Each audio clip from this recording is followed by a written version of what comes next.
So this is a twos game. We're going to go back here. We're going to try to play the ball around this guy. Can't quite get it. Maybe fat finger. That's okay. We're going to move back here. Flip out under the ball. Ideally, we guide this ball back. So when he hits this ball here, well, I don't think we want to flip just away from it. I don't know if this is what you're trying to do, but we want to hit this ball up. We want to get under it and then speed flip it and pop it into the air like high and forward to sort of buy time. I think that would be strong in this position. Like pop it forward, like high and forward to sort of buy time. I think would be really good. Now we're going to see the ball bounce high. You're going to play under it. This is fine, but yeah, if we would have hit the ball forward, he wouldn't have that air dribble set up on your teammate. This bounces high. He's up first, so you just kind of have to turn back. Here we get the ball. We're going to play it to the sidewall. Looks like it'll give you space. Nice touch. Let's see what you do. You hit it forward here, which is fine, but we really need to be putting this ball on our car and creating some sort of attack. The main thing I'm looking at here is defense. We see defense driving away. It's very clear to me that this guy's going away. So we don't want to use shots against goalies. We want to control the ball against a goalie and then potentially flick it over him or do something a little more delayed. Good job trying to stall. I do like this jump. Here we just need to turn right, and the way you do this is you hold arrow left and you push up and right on your joystick. That'll put you forward and back. You push up and right because if you remember the rule, when your nose is facing forward in Rocket League and you have a clock, any input you do, arrow left will map it 90 degrees clockwise. So if you want to go back and right, you push your joystick, you push up and right because Rocket League will map this, will map it 90 degrees clockwise. And arrow right is just reversed. It's 90 degrees counterclockwise. So, yeah. Here we need to push up and right on our joystick to map the direction of our car back and right. Here we don't do that. We just keep spinning upright, and then so we miss it. Here we're going to position in the center. We're watching him get a boom. He gets a boom away. You could probably steal their boost, but we don't want to ram the ball. So in this position, rarely in Rocket League do we want a full break. If we find that we're in a position too early, we want to like swing around, grab boost, and come back. Like just dilly-dally, like kill time, but don't sit still like this. If you decide that you want to go here, that's fine. What I would do is I'd speed flip ahead. I would grab this corner boost, and then you actually want to try to hit this ball up the wall. So you want to try to roll it up the wall. We don't want to recenter because this gives them an opportunity to dribble against you. Hit the ball forward. Great. I'm not sure why we're playing to the right here. We need to be supporting teammate. So in this position, after we get this set up, we run back. We go for the corner boost. That's okay. We're now moving up the field. Here, I would like to see you really hustle up the field. It's fine. It just leaves you set. Like you shouldn't be second to this ball. You got a demo and they respawn. You should be speed flipping forward here. And I know what you're saying, but Luke, what if my teammate gets dunked? Well, if you get close to the play and you think your teammate's getting dunked, you just turn your car back, right? You can still save the ball facing backward, but right now you're approaching way too slow.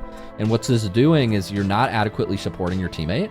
And so when you look at this 50, what's happening is because he's more, because he's closer to his teammate and he's supporting his teammate better, he's in like kind of the optimal coverage distance.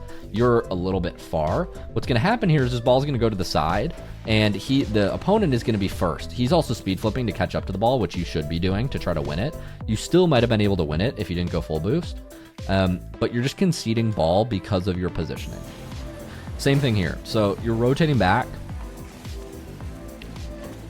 Ball goes up, high forward. They're out of the play. So you're in a 2v1. So you need to get to the midfield quickly and support your teammate. If for whatever reason your teammate can't get this ball on net, which they often won't be able to do at Diamond, you need to be in the middle supporting. And this is fine, but you should be taking the shot from the midfield. And I know what you're saying, but Luke, I need to be across the field so when the pass comes, I can score from the sidewall. No, you're making this shot harder. By being over here, you're trying to shoot it this way when you could be right here, just like tapping it forward very easily.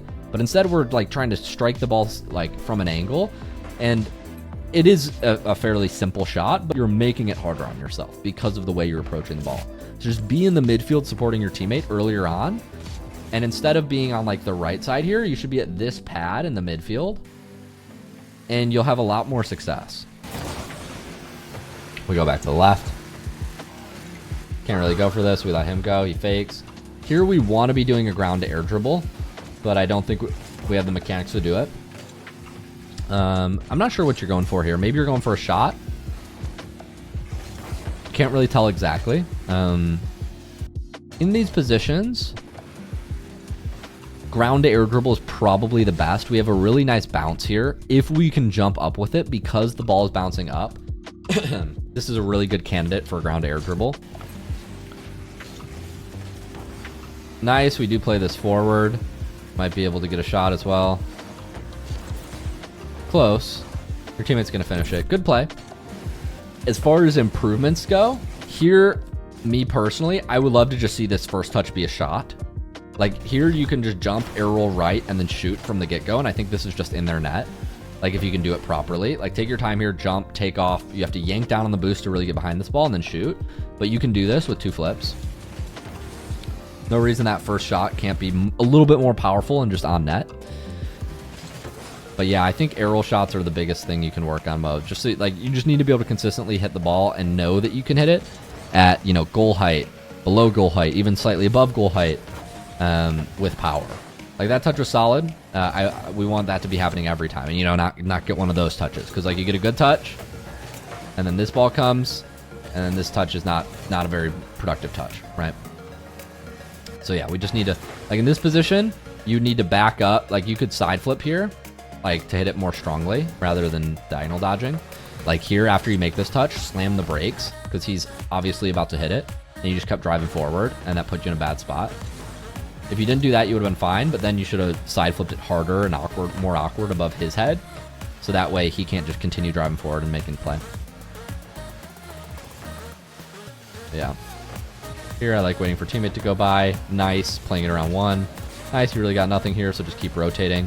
Okay, so when you don't have opportunities, it's the last thing, because I've seen it 2 or 3 times. When you're on the wrong side of the play here, I know it's tempting to go back in. You really don't have a play from your angle. You're on the wrong side of the ball, okay? You're like kind of facing the corner here. They're dribbling it out. This is not, like you might get a dunk here, but best case is you get a dunk into their corner. Worst case, you do that, and now your teammate's in a 2v1. Really don't want to be putting our teammate in those positions. You just need to be going back here. You can like kind of cut if they try to dribble, and you can meet them back out here, right? If they try to bring it out. But full driving into the opponent's corner in a position like this is really not recommended. That's going to happen a lot to you.